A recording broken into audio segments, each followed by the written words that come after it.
When I was a kid, I used to love to climb trees. I can say for certain now, though, that my climbing of trees is done. It's way too scary, and I'm way too big to try to climb a tree.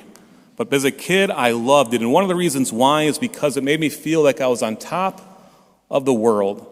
In particular, when I climbed the pine tree in the backyard, until that one time I kind of fell down from it, but luckily caught myself.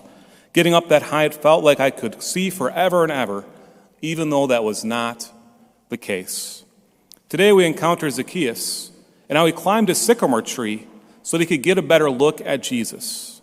Now, by the way, this is something that would have been very out of the ordinary, because it was not like a rich man would undignify himself by climbing a tree. This is something that maybe a kid would do, or someone of lower stature. But Zaccheus just had to see Jesus. So he climbed the tree and was able to behold Jesus. We too are like Zaccheus. We want to behold Jesus. We want to see him. And we also want Jesus to address us, like he did to Zaccheus, and invite himself into our home where we can receive him with joy. Well, as you and I know, we actually are able to receive Jesus every time we come to Mass, and to receive him with joy in the Eucharist. There is no greater joy than this. And it is only here in the Catholic Church that we're able to do this. The Catholic Church has so much to offer us, most importantly, the Eucharist, which is the source and summit of the Catholic faith.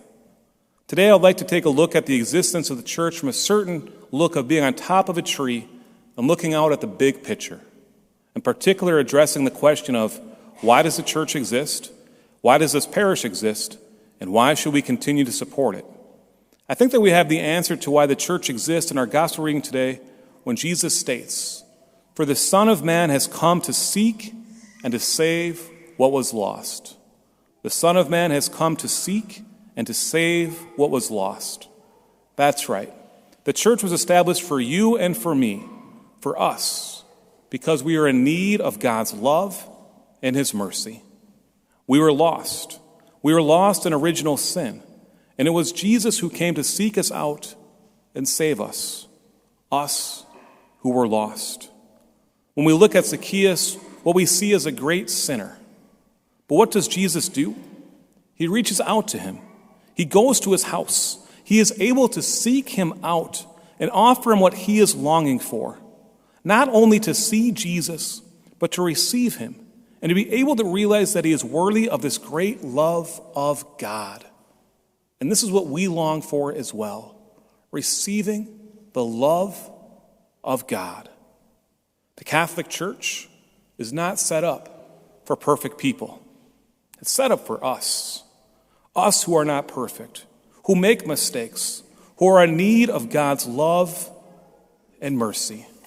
Yes, it is true that we are not able to see Jesus in the way that Zaccheus and Jesus' disciples were able to see him, but we're able to receive him in this great community of believers.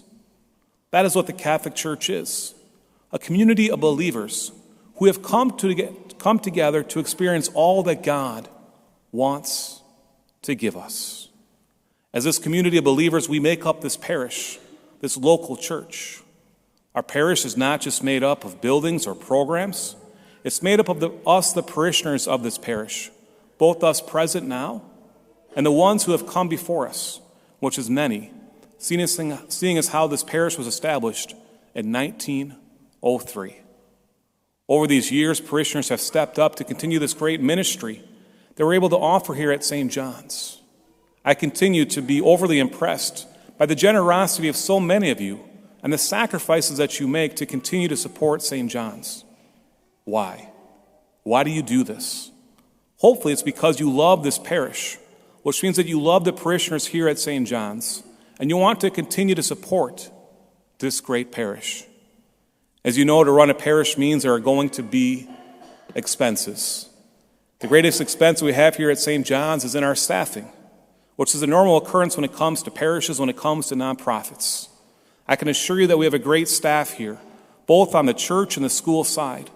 I have seen them go above and beyond what is expected of them to serve this parish here, because just like you, they want this parish to be great. then just like you at home, there's everyday expenses. We have electricity, we have the heat, etc. We also have to maintain the buildings that we have. Just this past week, the boiler in the school stopped working, and it cost $2,500 to get it up and running again. These expenses add up over the year.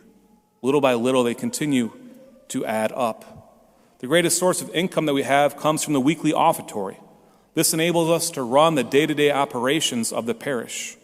While expenses have gone up over the years, our offertory has actually gone down over the last couple of years compared to 2 years ago. Of course, during this time, we've had a successful capital campaign, which has enabled us to worship in this beautiful church. However, with the capital campaign, we've seen the general offertory go down. We've not really pushed increasing the offertory over the past couple years. However, we are in a situation now where we need to address it, because without an increase in offertory, we're going to be in a situation where it's going to affect us, what we're able to offer, and what we're not able to offer as a parish. So this year, we're asking for you to consider increasing your offertory by 10%. If we get this response, then our general offertory will go up to $900,000, which it was a couple years ago, which is what we have budgeted for this year as well. In order for this to happen, we need the help of all parishioners. We as a parish, most especially the Finance Council, will continue to keep an eye on the different expenses and the finances of the parish. And we'll continue to be the best stewards possible of the gifts that have been trusted to this parish. As we have taken a look at the financial landscape of the parish right now, I think it is important to remember why we are called to respond to this invitation to give financially to our parish. It is through the support of us, the parishioners, that we are able to offer a parish that we encounter Christ in a unique way through not only the sacraments, but also through each other. This is a place where hopefully you have fell more in love with God and encountered Him in a unique way and continue to do so. Just like Zaccheus encountering Jesus as he climbs the tree, every single time we come to Mass, we're able to encounter Jesus and the sacraments and each other. And we leave here as a community to go out into the world and proclaim the message of Christ. Our community is in need of our parish of St. John the Baptist, and it is up to us to continue to support it so we can continue to succeed into the future. When we behold St. John's, what we behold is our parish, a parish made up of incredible parishioners. Let's continue to be a parish where we come to know, love, serve, and share Christ through worship, teaching, stewardship, and witness. Let's be like Zaccheus and respond generously to God's call to be a place that seeks and saves the lost. Today, we invite you, please, to fill out your commitment card. If you did not bring a commitment card with you, which hopefully you received in the mail this past week, there's extras at the end of the pews, and we invite you, please, to take one and to pass it down. We're asking everyone, please, to fill out a card as it helps us to plan for the future. So please take a card, and we'll give you some time to fill it out. You can drop the card off in our special basket right here in the center of the middle of the sanctuary during the offertory procession. I love hearing the envelopes being passed down, by the way. At the 8 o'clock Mass, it was dead silence. So thank you for passing down the envelopes. Let's take the next step and fill them out as well, huh? And so we fill out these cards, and we'll drop them off in this basket in the middle of the sanctuary, and then, of course, continue to pray for the success of our parish here at St. John the Baptist.